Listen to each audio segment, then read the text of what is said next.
સુરતના ઈચ્છાપોરમાં નરાધમ પિતાએ 12મા ધોરણમાં ભણતી પુત્રીને પીંખી નાખી. સુરતમાં હવસખોર પિતાની હેવાનિયત સામે આવી છે. શહેરમાં એક પિતાએ પોતાની 12મા ધોરણમાં ભણતી દીકરી પર સતત 6 વર્ષ સુધી દુષ્કર્મ આચર્યું હોવાની ઘટના પ્રકાશમાં આવી છે. ઈચ્છાપુર પોલીસે નરાધમ પિતાની ધરપકડ કરીને વધુ કાર્યવાહી હાથ ધરી છે.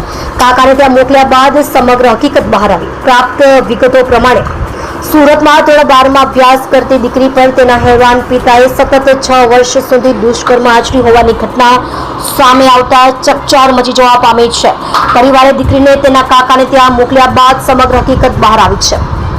નરાધમ પિતા દીકરીને માર મારતો હતો. દીકરીએ પિતાની ગંદી હરકતો અંગે તેની માતા અને દાદા દાદીને જાણ કરી હતી.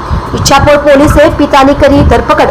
પિતાએ પરિવાર સાથે ઝઘડો કર્યો હતો તે તેની પુત્રીને માર મારતો હતો. આ ઘટનામાં પોલીસ ફરિયાદ કરતા ઈચ્છાપોર પોલીસે પિતાની ધરપકડ કરી વધુ તપાસ હાથ ધરી છે.